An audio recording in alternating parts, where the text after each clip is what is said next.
Hey everyone, I'm super sorry I'm late. I'm here. Sorry about that.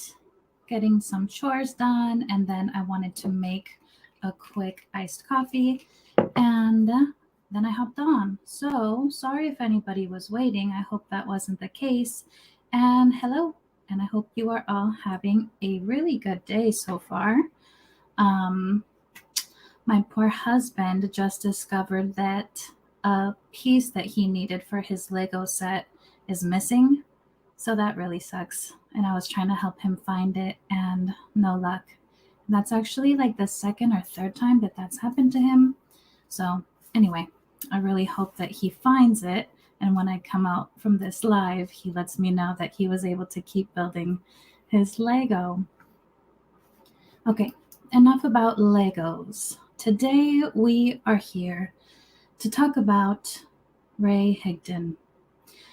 Yes, he is somebody who I usually, why did I say that so weirdly? He is someone I usually cover with Heather. Hi, Heather. Thank you. It was on seeing your live how you did that inspired me to do the same. So thank you for letting me know how. So Heather and I usually cover Ray, and we will be covering him tomorrow on her channel. So make sure that you go check out her channel and subscribe so that you can see us tomorrow, which is Thursday. But today I wanted to just do a quick little live chat with you all and watch a video about Ray. And it's about prospecting. And similarly to a lot of MLM propaganda that we see, it's very contradictory. So I just wanted to play that video and kind of react to it with you guys. So I think we should just go ahead and get started. I have my little fan. So can someone let me know if it's causing any annoying background noise that you guys would rather not hear? Because I can turn it off if it's a nuisance. Hopefully it's not. It is when I'm recording, I can tell you that. Okay, perfect. Alrighty, well, thank you for letting me know. Now let me go pull up our friend Ray over here and share. How's everyone's days going so far? Having a good day?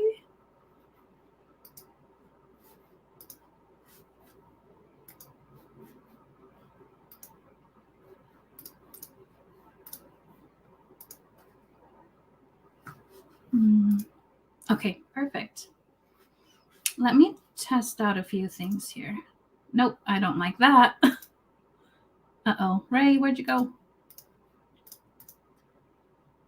Okay, there's one option. Or this option. What option do we like? Do we like this option? Or this one? All right, I'm just gonna go with this one. And then as you can see on the video, there's different chapters. So what I was thinking, in an effort to not be pausing too frequently to where it's kind of difficult to keep up with what he's saying, I figured that I would just let it play until that next chapter starts. And then that's when I'll give my quick comments. So hopefully that makes this a little bit easier to follow. All right, let's go ahead and get started. Prospecting in network marketing doesn't have to be hard. Okay, let me make this full screen over here. Okay. Today we're going to talk about how prospecting in network marketing doesn't have to be hard.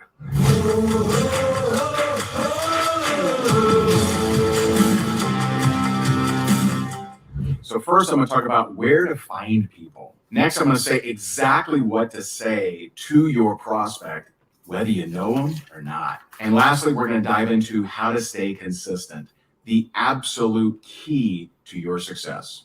So I hear from network marketers all the time, I've ran out of people to talk to. I don't know where to find people to talk to. Where do I find people? And so, first of all, I just want to share with you one, that you haven't worked through your entire warm market. Okay. And warm market being your friends and family. When people tell me that, oh, I've worked my entire warm market, they never have. But what they've actually done is they've reached out to the people that they know that they're comfortable reaching out to, which is nowhere near their entire warm market. Literally no one has. And if you ever want to question this, just open up your phone, scroll to the bottom of the contacts, look at that number and ask yourself, have I reached out to that many people ever? And the answer is no, you haven't. And so you have no idea of who's in your phone that's on their hands and knees every single night praying for a solution that you could actually help them with. And so be more addicted to your activity than their response. Be addicted to seeing if they're open to taking a look at what it is that you have versus could I be able to close them or will they judge me? Stop worrying about that. Release your addiction to the outcome and instead get addicted to you asking them. You have no idea who you could be blessing and who's really looking for your product, your service, your opportunity. They're looking to change their life and you could actually help them, but only if you ask. Now, when it comes to cold market, I need to pause to take notes here. He's just saying so many things, one after the other.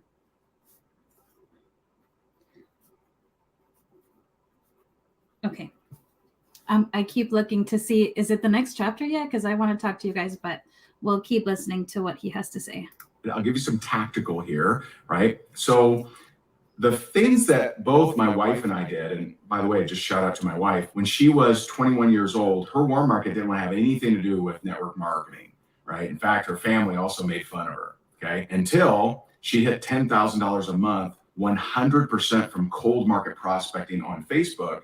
And then her two brothers joined, her mom joined, and her dad built her a little spreadsheet, showed her how to build it. And so just know that you may have people in your warm market that don't want to join you, and that's okay. You can go cold market.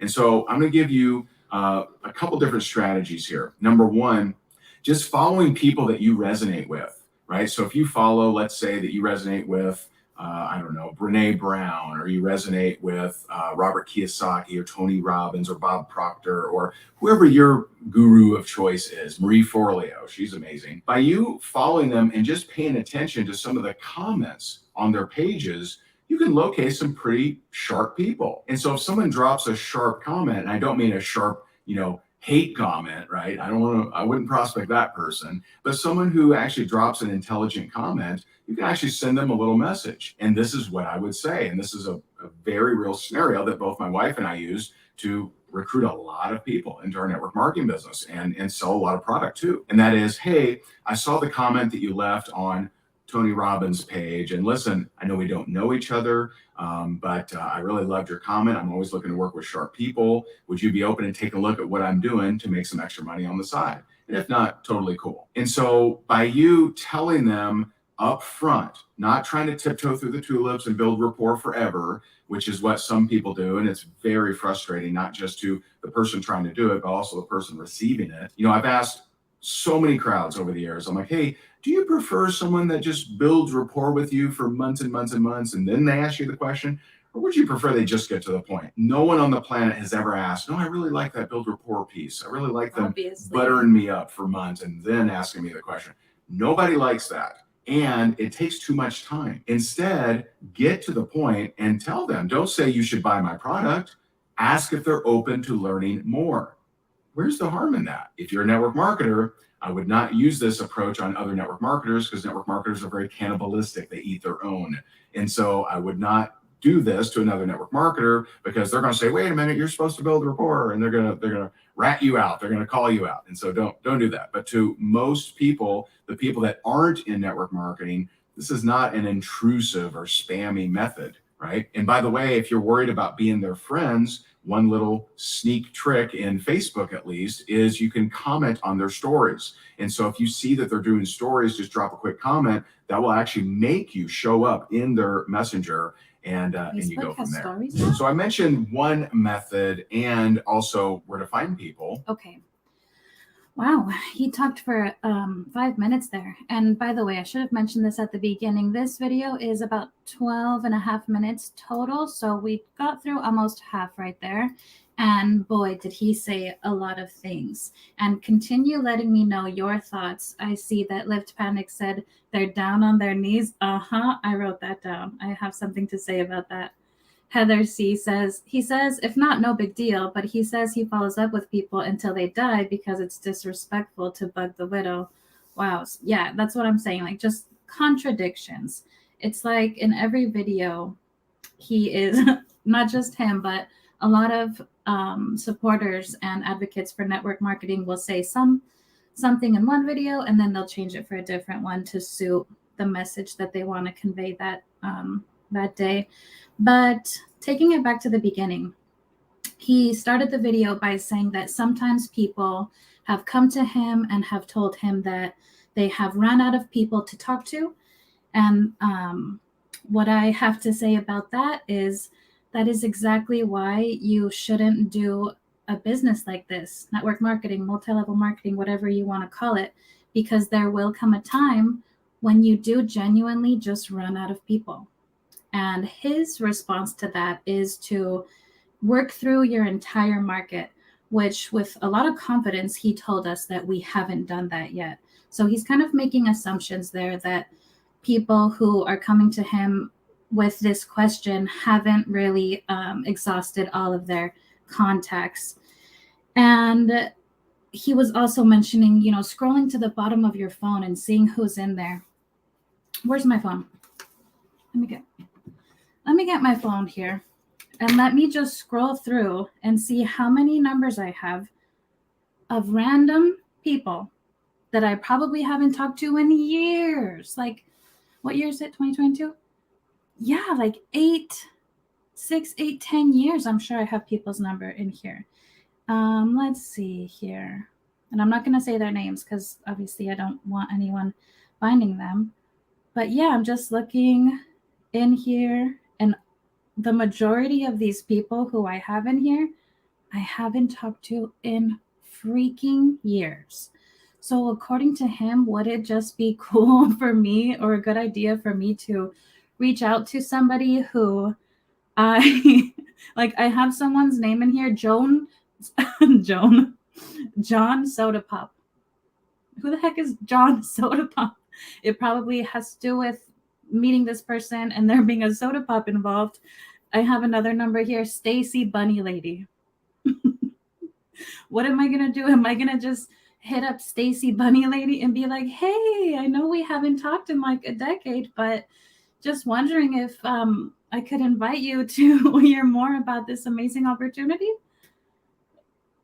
I just think that saying stuff like that and encouraging people to really do that, I don't know. What do you guys think about that? I personally think that contact should just be like, I should honestly go through and erase all these contacts of people I don't talk to.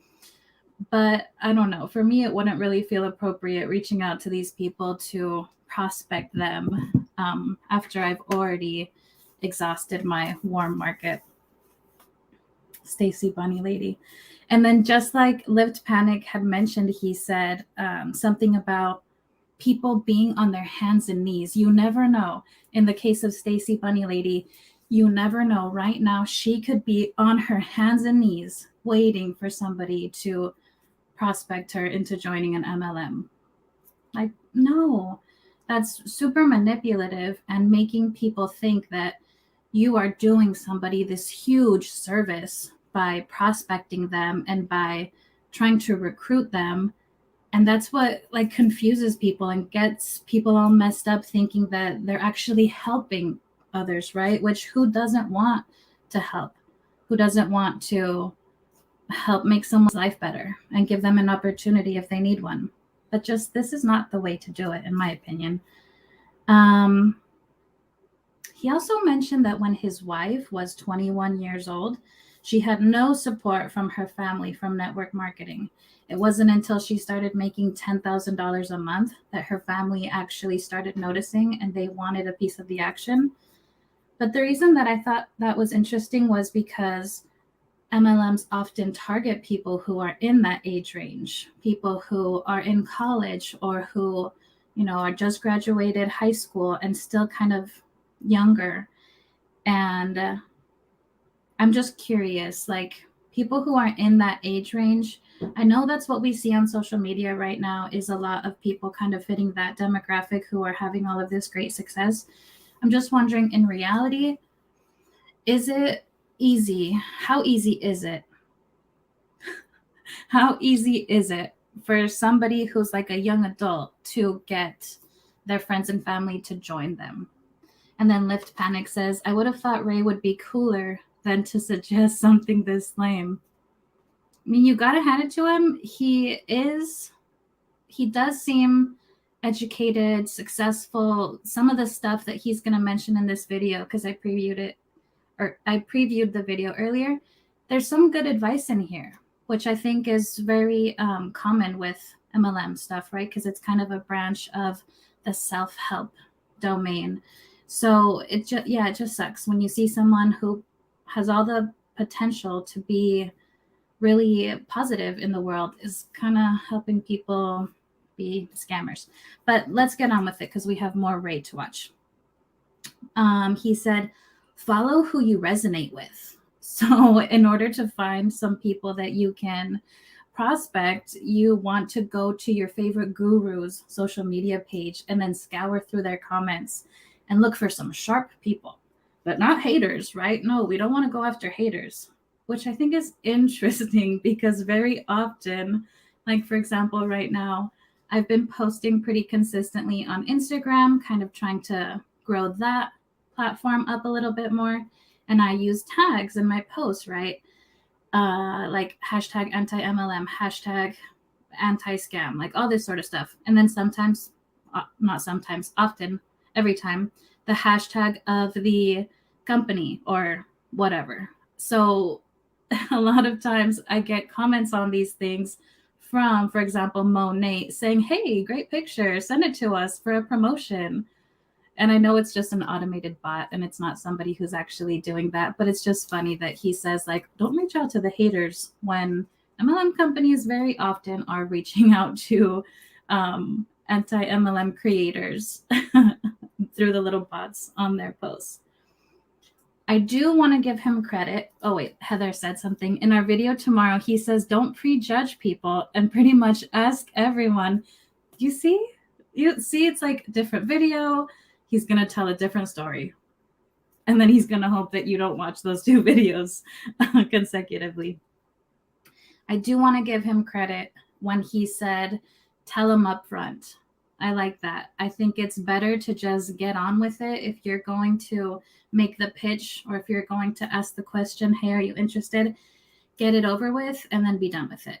You know what I mean? Because then you avoid those feelings of uncertainty and wondering if that person was actually your friend or if they were just trying to sell some products or recruit you, which are the lingering feelings that I have after my experience, because I was very close with that person before the prospecting happened over a period of time. So it's just like hard to discern what was friendship and what was you trying to promote your business and build your team. And then the last thing, and then we're moving on back to Ray. He said, don't tell all these things to other network marketers because they're cannibalistic. They eat their own. What did you guys think of that when he said that? They're cannibalistic. They eat their own. Was he saying like, and he was mentioning, oh, they're gonna tell on you? Basically, it sounded like he said they were gonna tattle on them. I don't know. I didn't get what he was trying to say by they're cannibalistic. Like they'll be like, oh, you're doing it wrong. How dare you just come out and ask me? You have to pretend to be my friend for 6 months and like all of my posts. I agree, Lift Panic. It is refreshing to hear him say, don't do the whole rapport building thing. Yeah. I could keep talking, but I'll shut up. And that took up a whole page of notes. Now we're going to see the second chunk of this video. And this one is about what to say in cold market prospecting. Okay. Alrighty. Right. I'm going to share with you. So what do you say to, people that you just don't know that you're wanting to connect with? Well, understand, like when it comes to cold market prospecting, and by the way, if you're wondering if cold market prospecting works, I shared with you that my wife at the age of 21 built a 10,000 a month income with it, but does it still work now, or have the rules changed? Well, one of our students, Christina Danielle, she's the #1 recruiter in her company. It happens to be a pet supply company, and she doesn't have any pets. And she uses 100% cold market prospecting. So we know that it still works. It's worked for a long time if you do it the right way. Know that when you're reaching out to someone that doesn't know you, they want to know a few things. Number one, how to edit a video. Go on Fiverr. Let me just mute this and skip ad.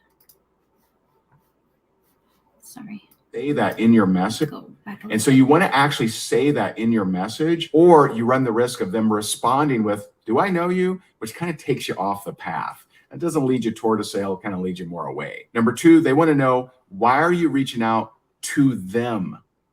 Now, this is an often skipped step. Okay. So why are you reaching out to them specifically? And number three, what do you want? So do I know you? What do you want? Why me? Those are the three things that, and just ask yourself, if someone you don't know messages you, isn't that what you're thinking too? Do I know you? Why me? What do you want? Yeah. Right? Yeah. That's pretty normal. That's a normal thought pattern there. And so when you're reaching out to them, I would cover those three things. I'm going to give you 2 different methods and 2 different little scripts. So first of all, let's say that you're wanting to grow in a particular area. Well, location is one of my favorite things to use when you're doing this cold market prospecting. So an example might be, hey, I know we don't know each other. I see that you're in Dallas, Texas. I'm looking to expand my business there. Would you be at all open to taking a look at what we're doing to make some extra money? I'd be happy to show it to you. And if not, no big deal. What exactly is spammy about that? That you're telling them it's okay if they don't want to learn more? It's not spam. And so spam is assuming the position of the prospect without any evidence. So if you went to them and said, hey, I see you're in Dallas and I got a no-brainer for you. I got an amazing ground floor company that you will totally love. Well, that's spamming because you're assuming these things and you don't have any evidence to them. Okay. And so make sure that you understand that this isn't spam. You're just seeing if they're open. Now, does that mean that every single person is going to say yes? Of course not, because not every person is interested, is open, right?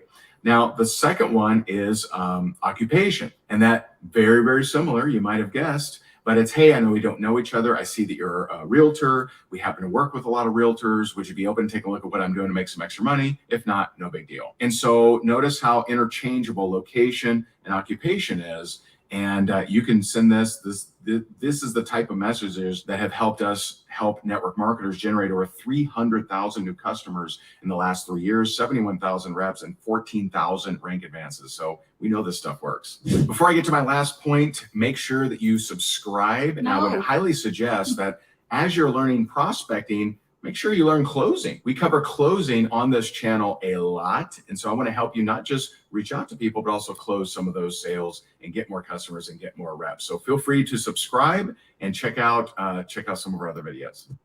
No thanks, Ray. He's already getting some AdSense money from me watching his video, so I don't think I'll subscribe today. So this is that part of the video where I was thinking that a lot of his advice is actually solid and it's actually good. When he said that people are wondering, when they receive a message from someone, they're wondering, do I know you? What do you want? And why me? That's exactly what I think when I see, spammy messages or any messages from people that I don't know. So thank you, Ray, for knowing that that's how people feel when we receive spammy MLM messages. And then he started talking about, some ways that you can reach out to people, based on your location, based on someone's occupation. So, for example, oh, hey, I see that you're also a teacher, and I want to invite you to listen about this business opportunity that I have for you. I'm also a teacher, something like that. I'm guessing. And I thought it was funny how he said at the end of his prospecting message, if not, no big deal. Because if you were here and saw my last video, top MLM fails number 5, I think it was, there was a post from No Shame Sales Game where one of the quotes read, "She's a 10, but she ends all of her messages with no worries if not," something like that. And it's just funny to see how one person will tell you not to say something like that. Don't end your messages with no worries if not. And then you have another person in this space who's basically saying the opposite. And I think that is what makes all of this, MLM stuff really challenging, is because there's always mixed messaging that people are receiving. And I also do want to give him credit for saying, don't assume that somebody wants to know or is interested in hearing what you have to say. Because I've definitely gotten messages before like, oh, you look like you would really love this, that, and the other. And it's like, no. Or you look like you would be perfect for this. Like, you don't know me. Don't pretend. You don't know what I like or what I wouldn't like. I agree, Lift Panic. It all sounds spammy. So we have one more chunk of the video left. This one is about how to stay consistent. Oh, yeah. From when I previewed this earlier, this is the part where we're going to have a lot to talk about, I think. All righty. So lastly, let's talk a little bit about consistency. Now, I can tell you right now, if you're watching this video and you struggle with consistency, it's really not your fault, and it's not that you're lazy. It's that you've drawn the wrong conclusion to success based on an observation you made as a kid. Okay, it's going to go to an ad in a second. Let me write this down really quick.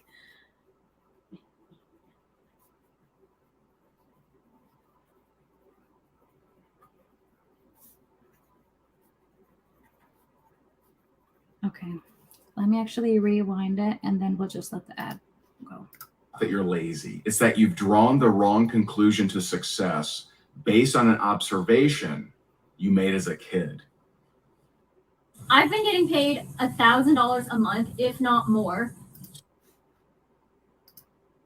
Oh, that sounds crazy, doesn't it? Yeah. I have found from coaching hundreds and hundreds and hundreds of people around this whole concept of consistency that is 100% of the time the truth. Oh. So let me give you some examples and understand that your example, I may not say your example, but I want you to think about your scenarios, and when you think about success or money or recognition, what comes up for you around those words and your parents or your upbringing if someone else, raised you. A couple weeks ago, I coached a lady, and she was just, she would go through her business. She would do a little bit of work, and then she'd just stop. She'd just fizzle out. She'd do a little bit of work. She had big goals, but she really struggled with consistency. What I got from her was that she really just couldn't get herself to make the big effort.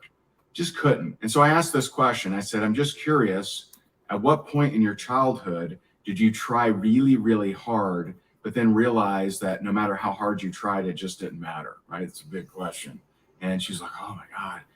And she remembered using an easy bake oven to make, cookies or brownies or whatever she made, to make some things for her dad. And so when he got home, she surprised him, and she worked really hard on this stuff. And her dad was furious. He was furious that she used the kitchen ingredients and maybe used Mac because he thought she could hurt herself. I don't know. But it was in that moment that she created the program that said, no matter how hard I try, it just doesn't matter. So why bother? Most people are struggling with their own version of why bother.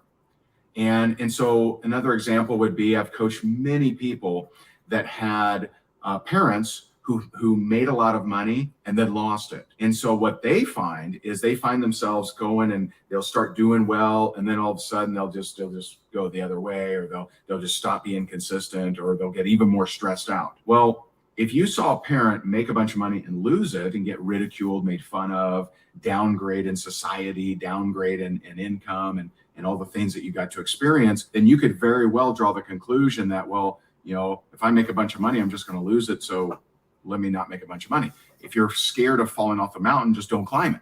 And so you have to look at and become aware of what is your programming. When you think about consistency, success, achievement, recognition, how does that resonate between you and the experience you had as a kid? And I'll give you a hint. If you have massive memory struggles of even remembering your childhood, then I guarantee you there was some kind of trauma in there, and you're in a protective program. These programs, they protect you. They don't hurt you. They try to prevent you from being hurt again.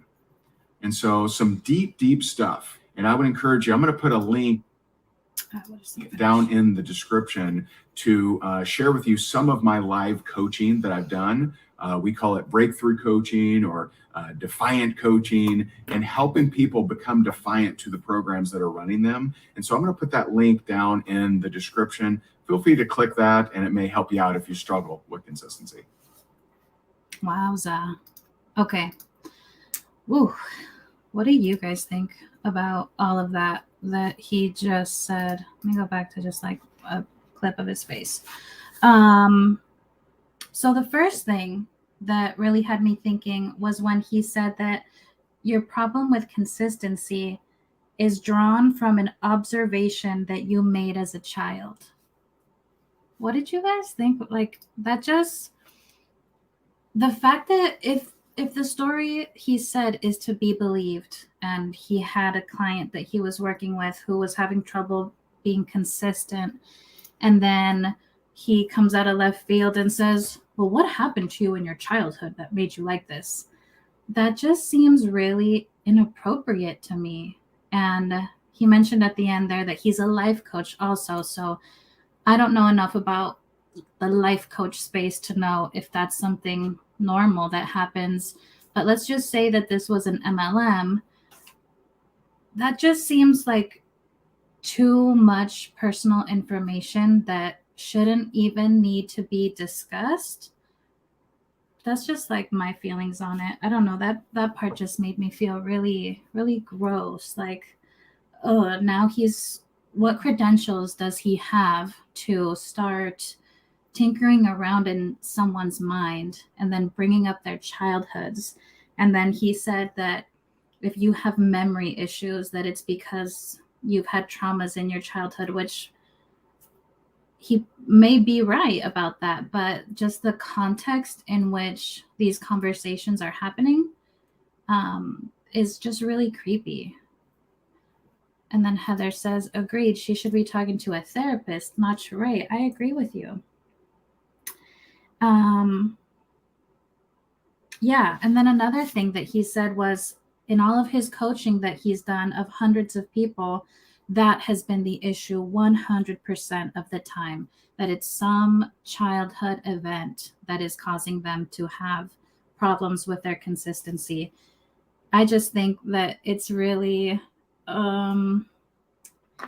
suspicious when you make a claim about 100% this is the thing that happens. I feel like you probably shouldn't use that type of language because there's always an outlier, right? So I didn't really like that. And then he started mentioning the word programming and how the mind creates that programming, and the purpose of it is protective programming. Well, exactly. That's why you have to think, what was that woman's programming protecting her from? Let's just say it was an MLM business and she started it off for a while and then she fell off. And then she started it again and then she fell off. She was having trouble with consistency. Let's just say that since this is protective programming, that was herself maybe coming to the realization that this business isn't really all it is cracked up to be. And it's better to not invest the time into it because you're not going to get anything from it. So, isn't it good that she's having those thoughts? Isn't it good to kind of step away from the situation and let that programming kick in and protect you? Because I feel like what he is doing with his line of questioning is reprogramming us.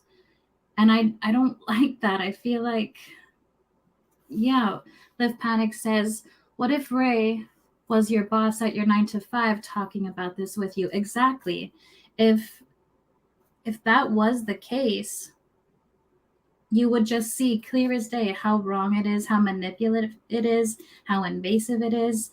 He has no right to that information, and he has no right to reprogram our thoughts and, as a consequence, change our actions and behaviors. And the point of this was be consistent. Don't give up, right? That's the sad thing, that in MLMs, they program you to have these thoughts so that you'll stay in for longer. And it's not benefiting you.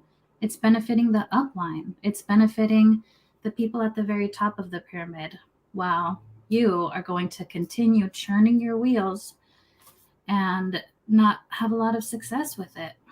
So, yeah, that's my thoughts about this video today with my friend Ray. I didn't mean to rhyme right there. And tomorrow, Thursday, Heather C will be having me on her channel, and we will be doing a reaction to Ray over there. So just another shout out to make sure that you go subscribe to Heather C and hang out with us tomorrow if you can. And I think, my friends, this is a good place to go ahead and end the video. Thank you to everybody who was here chatting. Thank you to anyone who is catching this on the replay. And I will see you all tomorrow on Heather's channel. And then there will be a new video on my channel on Friday. So I know I've been posting like Monday, Wednesday, or Monday, Thursday. I have to push it to Friday this week. So see you tomorrow on Heather's channel. All right, everyone, have a really good rest of your day, and bye. Bye, Lift Panic. Bye, Heather. Thank you guys for coming. Okay, bye. And you too. Bye, Ray. See you next time.